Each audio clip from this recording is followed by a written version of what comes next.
Hi, everyone, and thank you for joining us today for our next episode of Tech in Ed Tech. I'm Erin Evans. I'm our Director of Accessibility Consulting here in Magic, and I am based out of the United States. I am very excited to introduce you to our guest today, Mr. Adam Spencer from AbleDocs. Erin, great to be here. Great to be here, have you here on our chat today. I'm really excited for this conversation and to give our listeners a little bit of background about you, Mr. Spencer. You are the president and CEO of AbleDocs, and you have been a global leader in the document accessibility field for over 15 years. Adam specializes in PDF accessibility, standards, document usability, and more. He is also the vice chair of the Standards Council of Canada, responsible for the authoring of the ISO standards for PDF and PDF accessibility. When Adam is not at work, he volunteers on several accessibility advisory committees, as well as being a very active speaker at conferences around the world, sharing his experience and expertise. And he is also a new father to a young 15-month-old. So Adam, thank you so much for joining us today.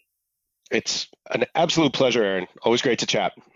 Yes. All right. So I just read through your official bio, but why don't you give us a little bit of background about you and your journey into accessibility and into the role that you're in today? Sure. I actually got forced into digital accessibility by my mother.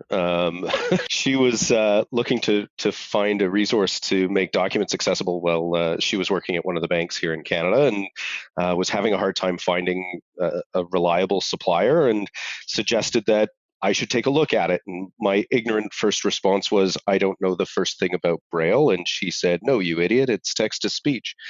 And I said, neat. So I learned all that I could and made a first document accessible and provided that to someone on staff. And he came back 2 weeks later and said it was the best document he'd ever read. Ironically, we couldn't do work for her or the bank due to conflict of interest rules, but that's what kicked things off almost 15 years ago now. And I co-founded and ran a company for 9 years, and then founded AbleDocs in 2019. And we're now the global leader in digital accessibility products and services, and when it comes to making sure that documents and websites are accessible. So we're really proud of what we've done. We operate in 7 countries around the world and 49 different languages, and always trying to push the boundaries of what it means to be accessible. Well, I have a really hard time thinking that your mother would have called you an idiot. However, you don't know my mother. No. I'm happy to hear that you've fallen into accessibility in some ways, which is something that through some of these different conversations, a lot of the people I've talked to haven't started out their careers intentionally in accessibility, but we've grown into it to help move the needle on accessibility. So I'm glad your mom pushed you for some support there. Well, I think it's one of those things where there's an immediate expectation that people in accessibility have to have some form of connection to disability, and that just isn't the case. Accessibility is a vast spectrum, as you know, and I think one of the things that we do as educators in the space is teaching people what accessibility really means, and that's a big part of my day-to-day job. The people that we hire are typically not coming in with an experience in digital accessibility. They're coming in wanting to learn and become passionate advocates, which is fantastic. Yeah, and that's a really good segue into kind of the conversation for today. Understanding how the education workforce is preparing people with disabilities, but also just in general, what is happening in education around accessibility, what people are learning, and what needs to continue to happen in there. So for starters, is accessibility compliance enough to help people with disabilities find the jobs they need? No. Good Next answer. question. No, I'm kidding. This becomes part of the challenge. I think for many people who, one of the things that I have found is that those of us in the accessibility bubble, those of us who are passionate and education based and wanting to teach people about accessibility, we forget that the majority of the population is just trying to do their job. So they look at checklist compliance and say, I've done my thing and now I'm done. It's the same argument with adding in an overlay as an example. Well, we've made it accessible. I can hear it on my computer. Neat. Well, You said the no. bad O word. We Yeah, don't use that word here. absolutely. Let's cross that threshold now. It's the problem is it's from a place of they're not trying to do the wrong thing. They just don't know what the right thing is. And it's that constant need to reaffirm that true accessibility is native to whatever the individual is going to interact with. It's not, it's leveraging the content and making it available to as many people as possible without providing a workaround. It's built in, and we can do that with almost everything now. But we have to teach people who don't know. And I think for those of us in the bubble, we forget that the majority of the world doesn't know that yet. We're passionate.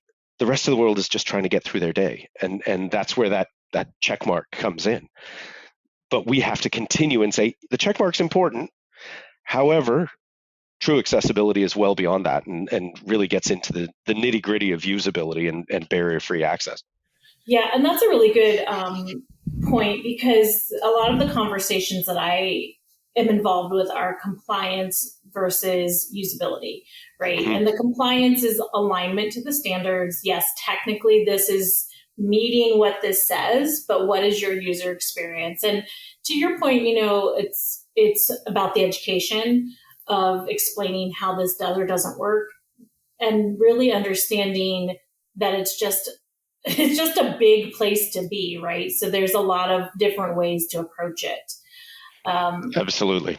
And I think the education piece is, it's a really important part of the conversation as well, because to your point, we know outside of the bubble, most people are, like you said, just trying to do their job, do the best they can. And it's kind of that, once you know better, do better. But there's a lot of having to get to the knowing better first. Well, and I think one of the things that I think those of us who've been doing this a long time forget, we were in the same boat all those years ago. We didn't know better. We didn't know better. I remember the first document that we ever produced for a customer. And I look back at that document and I'm appalled. It in no way, shape, or form should be considered accessible today. But back then, it was the Wild West. There wasn't a standard. There wasn't an understanding of what things need to be in place from a laid out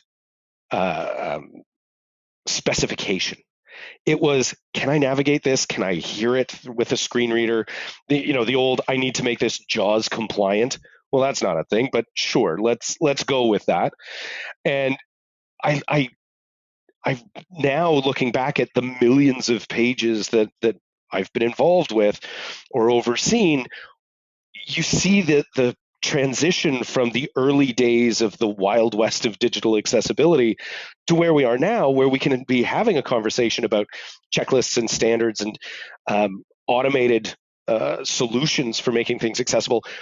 However, we've always got to remember that there's someone at the end of that document or someone at the end of that website that needs to interact with that content. Not just, can I hear it or can I manipulate it in some way that's going to work for me? Yeah, and I like how you talk about that first document you did, which kind of segues into my next question for you, which is the evolution and what you have seen, how the requirements and implementation has evolved. And clearly that first document that you did at the time did its job. But like you said, if you were to use that same document today, you would probably throw it away and start over. So talk a little bit about what you have seen and how those requirements have changed. Well, I think one of the biggest things that has happened is we've evolved an ISO specification. For PDF accessibility, we have a definitive code as to what is accessible versus what isn't. We've seen the same thing with website accessibility and WCAG, but WCAG's more of because of the way that web technology differs from document, we can say definitively, you have to do this or else in PDF. And ISO 14289 is something that we've worked on very hard internationally. It's known as PDF UA for universal accessibility. And you've got the industry leaders sitting around a table saying, if we have this, what should we do? And getting that international perspective at both levels from ISO and the W3C is a really fascinating way of pushing the standards forward. We want to make sure that we're doing the best that we can, but technology always changes. One of the cool things that we get faced with every day is a designer has come up with X or a developer has built Y. Now we have to figure out how we make it accessible. What do we do? And solving for that is the constant challenge. Otherwise, it's a horrendously repetitive process. And mind-numbing comes to thought. But you're able to challenge yourself saying, this isn't just standard content. We now have to try something else and bring it forward at an international level and say, do you agree with how we're doing this? Yes or no? And I think it's one of the things that really stands out in the accessibility field is the cooperation between competition. Our biggest competitors in the field are some of my closest friends because we want to make things better. And the reality is there is so much content that's created on a daily basis.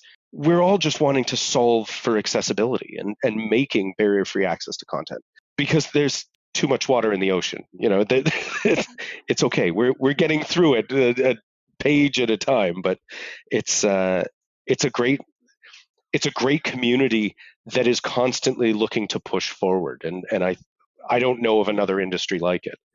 Yeah, I think that that's a really good point because I often talk about the people that in a traditional system that you would see as your competitors are really just coworkers and colleagues, right? We're all, like you said, looking for the same progress forward and want to do the good work and supporting that change and evolution. Absolutely. So let's think about that from an educational perspective, right? So when we think about how accessible documents, accessible web pages or apps or whatever are used in the education space, in the elementary, middle school, secondary schools, higher education space, what does that look like? How are we currently supporting our learners with disabilities to successfully move out of the schooling environment and into the workforce environment? I might be controversial here. However, I don't think we're doing a great job. The reality is that what we have seen from students leaving the education bubble, I'll go back to the bubble, there's been such an effort to make sure that learning the content is the priority, not preparation for life in the real world. And the reality is when someone leaves that education bubble, the types of support that are available to an individual in the real world are less than what they've received in an education environment. And so when we see different adaptive technologies being utilized in school, that's great for making sure that the student is up to speed with the content and curriculum. But what we haven't seen is an equal reaction from the business world.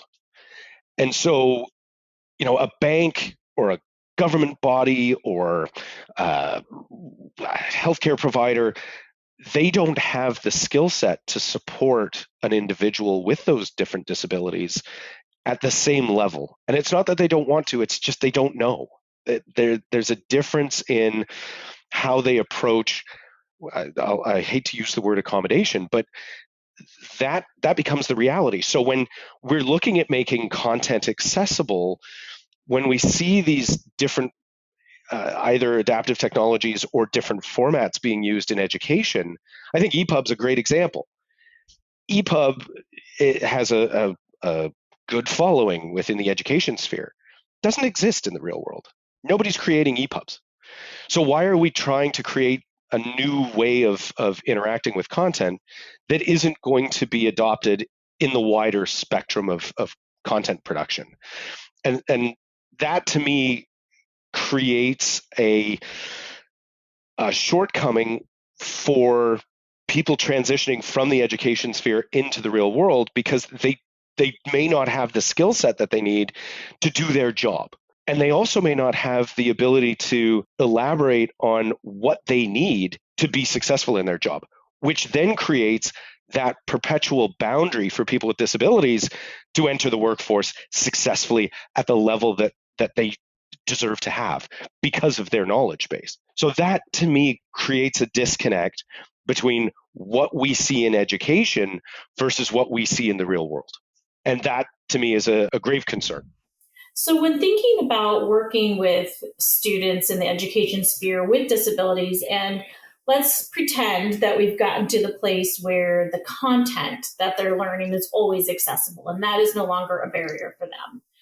What other things do you think need to happen with those individuals to help them, to help support them from the people working with them? And also, again, from those workplaces, from what is going to happen when they get out of school and transition into that workplace? What are the things that we can do as humans working with them to add those supports in? I think a lot of it comes back to, ironically, education. Um, when we think about how we teach students without disabilities, it's preparing them for the expected workplace. If you go to be a lawyer or a doctor or an accountant or an engineer, you take a curriculum that's designed around preparing you for the workforce. I don't think most educational environments have that stepping stone that prepares students to enter the workforce. You may know the curriculum, which is great, but you may not know how to get what you need from a technology standpoint or an educational position to the potential employer. We want employers to say yes, because the person has the capability of doing the job. They may do the job in a different way to get to the same result. But I don't think we teach students well enough. There's still that underpinning of how do I say this in a way? We want people to be judged based on their merit, not based on their need for an accommodation, or the employer thinks that they're hitting a checkbox saying we're hiring enough people with disabilities. That should be irrelevant. People with disabilities are people. They're people. That's the most important part. And whether you need a ramp to get into the building or you need a braille display to read the content, to me, there isn't a difference. We're all people.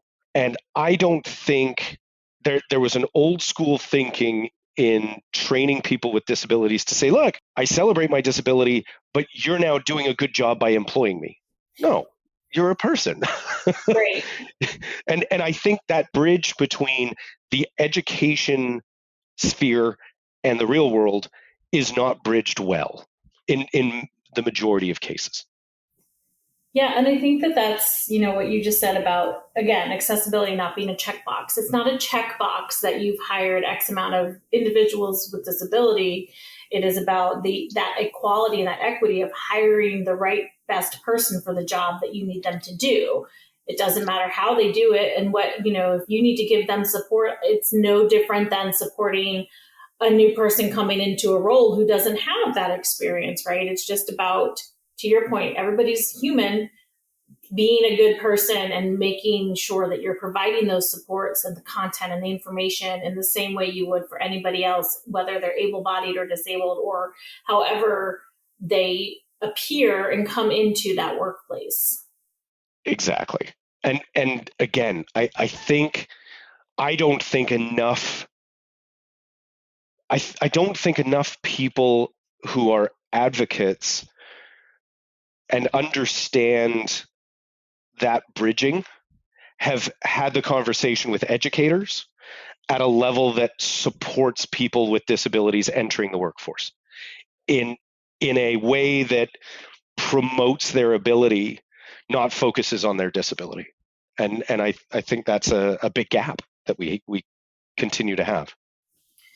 So, what are some recommendations or thoughts that you have on closing that gap from the perspective of the business, not the advocates, because I think the advocates are there doing that work, right? But let's think about it from the business or from the education system.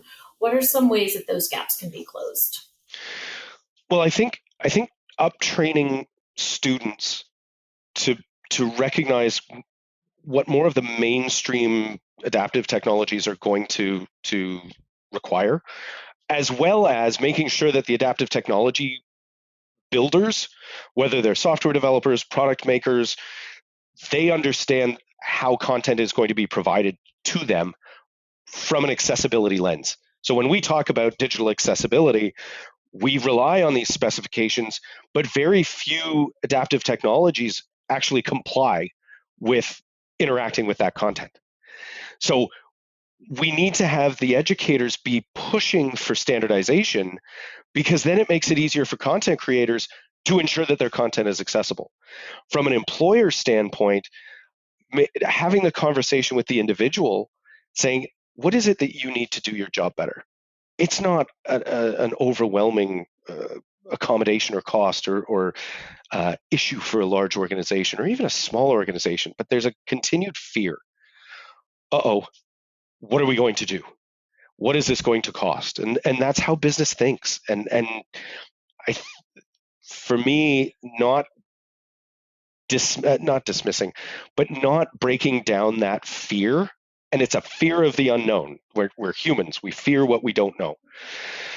But we've got to break through that. And we've got to do that from an education standpoint by arming our students with the knowledge to educate their potential or current employer, saying, it's not a big deal. All I need is this. Please don't save your document as an image. That would be super helpful. I mean, we're not talking big steps here, but I don't know if that type of education is provided in the education environment to prepare our students going forward so that they're their best advocate, and that's a big part. Yeah, and I hear you say advocacy a lot, and I think that that's a huge part of it.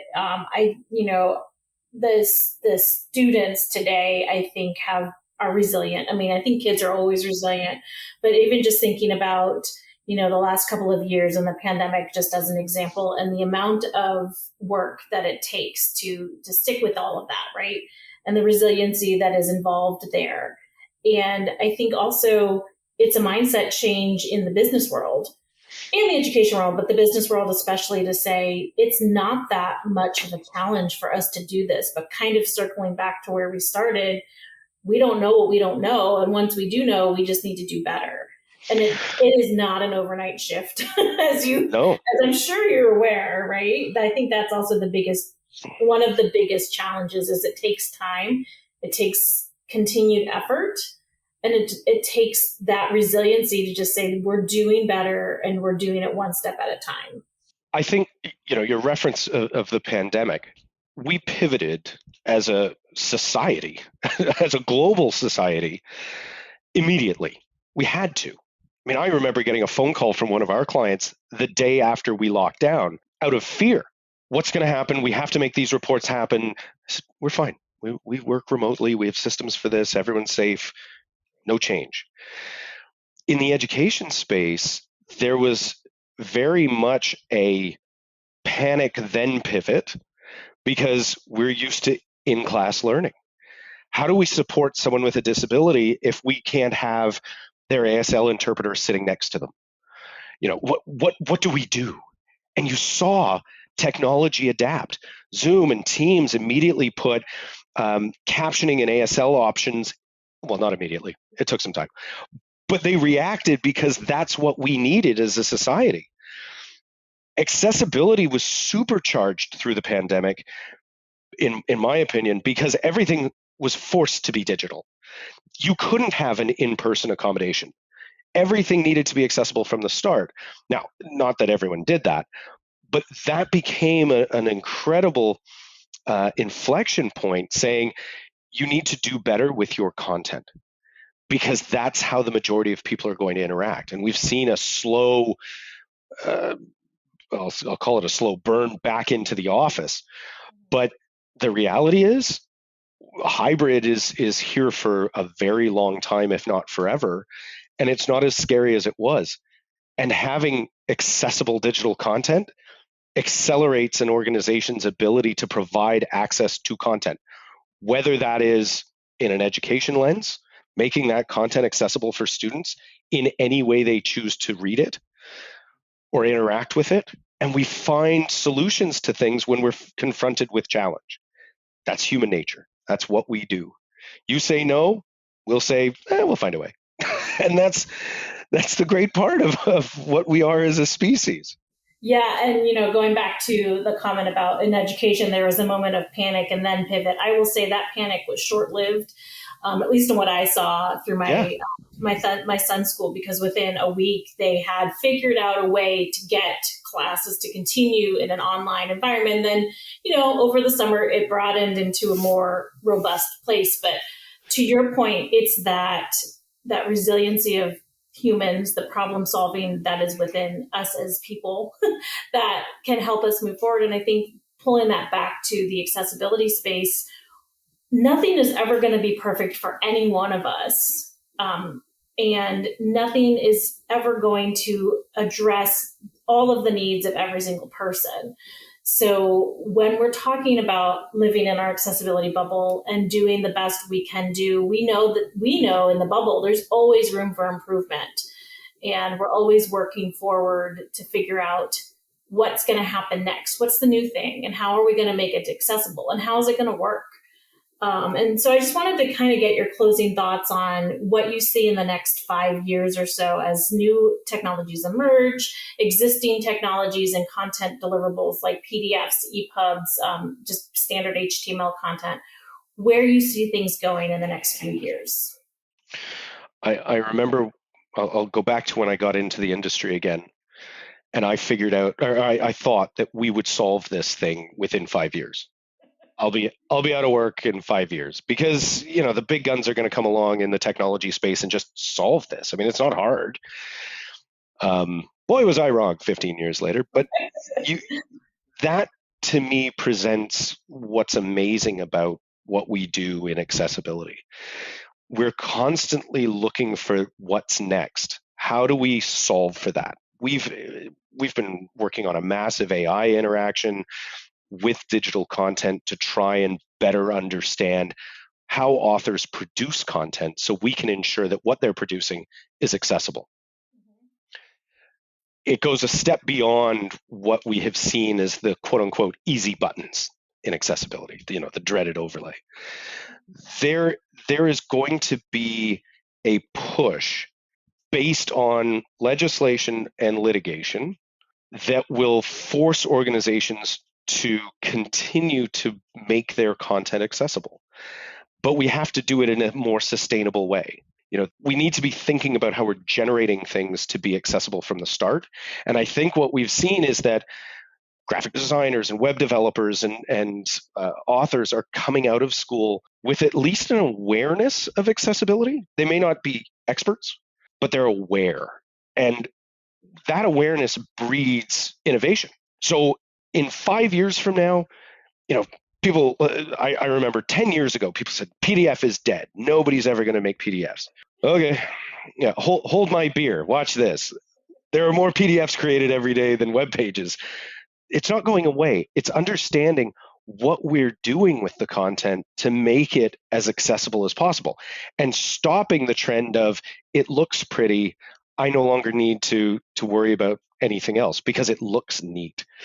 No, it's how are we going to interact with it and seeing where technology is going, where innovation is pulling us with. I'll go back to AI. Do I think that solves accessibility? No. But do I think it enhances it over the next 5 years? Absolutely. We just don't know where yet. And as we see with web technologies improving, everyone thinks that 3D is the next thing. Okay, but digital interaction with that content, how do we make it accessible? And one of the biggest one of the biggest kicks that we've had in this space is unfortunately the major technology providers firing their accessibility teams over the last quarter. It was so short-sighted to not recognize that this is the team that's actually driving innovation with how we interact with things differently, not just is it pretty.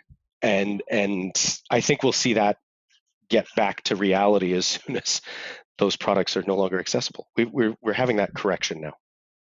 Yeah, and you said a lot of great talking points in there. I think one of the things that sticks out to me is that for all of us that do work in accessibility, none of us are an expert, and we're constantly learning. We might have expertise in one area or know more, but I learn something every day. That's one of my favorite things about working in accessibility, because there is so much out there.